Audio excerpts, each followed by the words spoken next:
Iran Israel চলমান যুদ্ধে আমরা মুসলিমরা কোন পক্ষ নিব, কেননা ইরানি মুসলিমদের আকীদা ও আমাদের আকীদার মধ্যে ব্যাপক পার্থক্য রয়েছে। দেখুন, একটা কমন নীতি আমাদের প্রত্যেকেরই জানা থাকা দরকার, সেটা হলো একজন মুসলমান তিনি সবসময় মাজলুমের পক্ষ অবলম্বন করবেন। যখন দুটি বিবাদমান পক্ষের মধ্যে একটা মাজলুম আর একটা জালিম হবে, তখন সেই ঘটনায় মুসলমানরা সবসময় জুলুমের বিরুদ্ধে অবস্থান নিবে। এটা হলো কমন নীতি।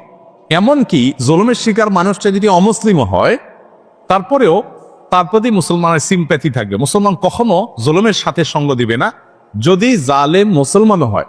অতএব আপনার সাথে কোনো মাজলুমের যদি আকীদাগত মতপার্থক্য থাকেও, সেই মতপার্থক্য আপন জায়গায় থাকবে, সেটাকে আপনি রাখবেন, এবং বিরোধিতার জায়গাটা আপন জায়গায় থাকবে।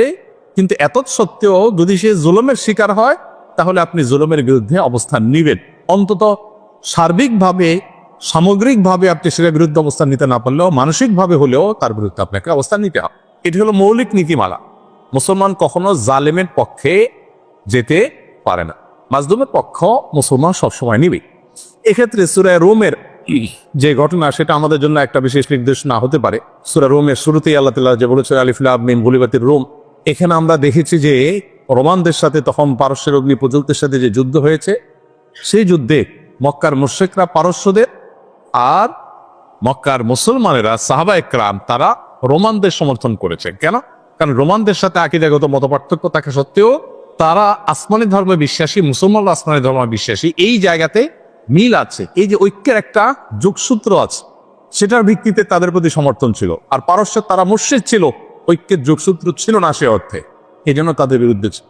অতএব আজও আমরা ওই মূল্যকে মাথায় রেখে অনেক আহলে কেবলা, অনেক আপনার মুসলিম আছেন যারা হয়তো বিভ্রান্ত, যারা হয়তো বিদআতে লিপ্ত, কেউ কেউ হয়তো শিরকে বা ইসলামের জ্ঞান গণ্ডি থেকেও খারেজ, বা বাহ্যিক দৃষ্টিকোণ থেকে আদর্শময়তে মুসলমান মানুষ মনে করে পরিস্থিতি বিবেচনা, বিশেষ করে তারা যখন জুলুমের শিকার হবে, তখন জালিমের পতন চাওয়া বা তাদের চাইতে আরো বেশি জুলুম যারা করছে তাদের পতন চাওয়া বা তাদের ব্যাপারে আপনার যথাযথ অবস্থান গ্রহণ করা, এটা মুসলমানের একজন দায়িত্বশীল মুসলমানের কর্তব্য। সে স্ট্যান্ড বা সে অবস্থানটা আমাদের এক্ষেত্রে হতে পারে। এছাড়া এটা তো ঠিক যে সিরিয়া যুদ্ধে ইরাকে বহু সুন্নিকে তারা হত্যা করেছে, নির্মমভাবে হাজার হাজার লক্ষ লক্ষ সুন্নিকে তারা হত্যা করেছে। মূলত পৃথিবীতে মানুষের পাপের কৃতকর্মের প্রায়শ্চিত্ত মানুষকে করতে হয়। বিশেষ করে জুলুম যদি করে কেউ, তাহলে জীবদ্দশাতেই তার প্রায়শ্চিত্ত করতে হয়, আখিরাতে তো আছেই। এই জন্য জুলুম থেকে আমরা সবসময় নিজেদেরকে বাঁচিয়ে রাখবো। কোনো যুক্তিতেই আমরা জুলুম করব না। এমনকি যুদ্ধক্ষেত্রেও নবী সাল্লাল্লাহু আলাইহি ওয়াসাল্লাম আমাদেরকে জুলুম করার পারমিশন দেন নাই। অমুসলিমের সাথে আল্লাহ তাআলা জুলুম করার পারমিশন আমাদেরকে দেন নাই।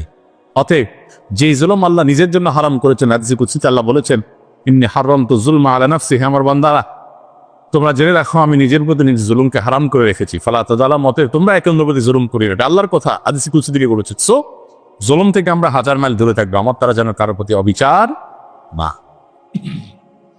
কারণ জুলুমের পক্ষে যারা থাকবে তাদের পতন অনিবার্য, আজ হোক আর দুদিন পরে হোক।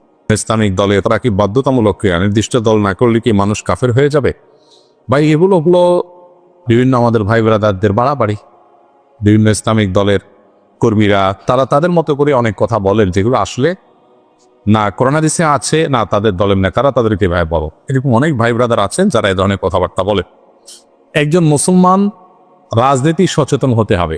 ইসলাম এবং মুসলমানদের কল্যাণ কোন দিকে, অকল্যাণ কোন দিকে, এইটুকু বোঝার মতো ক্ষমতা একজন মুসলমানের মধ্যে থাকতে হবে। কারণ তিনি ইসলাম এবং মুসলিমদের কল্যাণ, নিজের দেশ, মাটি, মানুষের কল্যাণ বিবেচনা করে তাকে সিদ্ধান্ত নিতে হবে।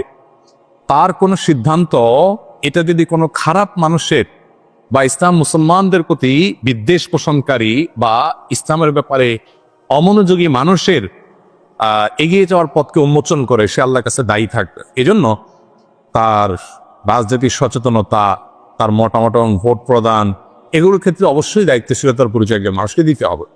কিন্তু একই সাথে দাওয়াতি কাজ করার জন্য, ইসলামের মানুষকে আহ্বান করার জন্য অনেক প্ল্যাটফর্ম আছে। ইসলামী দলগুলো সেরকম অনেকগুলো প্ল্যাটফর্ম, অনেকগুলো দল, অনেকগুলো প্ল্যাটফর্ম। কেউ কোনো প্ল্যাটফর্মকে বেশি উপযোগী মনে করে সে প্ল্যাটফর্মে তিনি কাজ করছেন, সেটা পলিটিক্যাল হতে পারে, নন পলিটিক্যাল হতে পারে। এটা আল্লাহর কাছে নাজাত পাওয়ার জন্য যথেষ্ট। মৌলিকভাবে মুসলিমদের যে মূল ধারা আছে, সেই মূল ধারা, সেই ধারার মধ্যে আবার বহু উপধারা, বহু প্ল্যাটফর্ম আছে, সেগুলোর বাইরে এসে মূল ধারার সাথে যাতে কানেক্টেড থাকে মুসলমানরা, সেখান থেকে বিচ্ছিন্নতাবাদের দিকে যেন না যায়, নিজস্ব কোনো মতবাদ যেন তৈরি না করে, আলাদা কোনো আপনার গিরিপথ যেন তৈরি না করে, এই ব্যাপারে শরীয়ত আমাদেরকে সতর্ক। যাতে ঐক্যবদ্ধ থাকার মানে হলো সেটা কোনো একটা বলয় বা প্ল্যাটফর্ম বা কোনো একটা সংগঠন, সাংগঠনিক পরিচয়, পলিটিক্যাল হোক নন পলিটিক্যাল হোক, এ ধরনের প্ল্যাটফর্মে কাজ করলে কাজের সুবিধা হয়, সন্দেহাতীতভাবে সেটি জায়েজ। কিন্তু সেটা করতে গিয়ে যদি আমরা অন্ধ হয়ে যাই, আমাদের ওয়ালা বাড়াটা যদি তলকে ঘিরেই হয়ে যায়, আল্লাহ এবং তার রাসূলের জন্য না হয়ে যদি সেটা সীমাবদ্ধ এবং সীমিত একটা চিন্তার জন্য হয়ে যায়, তাহলে সেটা আবার গুনাহের বিষয়ে হতে পারে। এজন্য বিষয়গুলোকে পার্থক্য করা, পরখ করা, ইম্পর্টেন্সি এবং গুরুত্ব বোঝার পাশাপাশি কতটা ইম্পর্টেন্ট শরিয়াতে সেটাও বোঝা গুরুত্বপূর্ণ। আমরা অনেকে এক্ষেত্রে বাড়াবাড়ি করি, আবার অনেকে ছাড়াছাড়ি করি। এই দুইটারই অবসান হওয়া দরকার এবং সঠিকটা আমাদের অন্তত উপলব্ধি করা দরকার। আল্লাহ তাআলা বোঝার তৌফিক দান করুন। ওয়াহাবি ও সুন্নির মধ্যে পার্থক্য কি? এটা তো কমন একটা বিষয় আমাদের দেশে।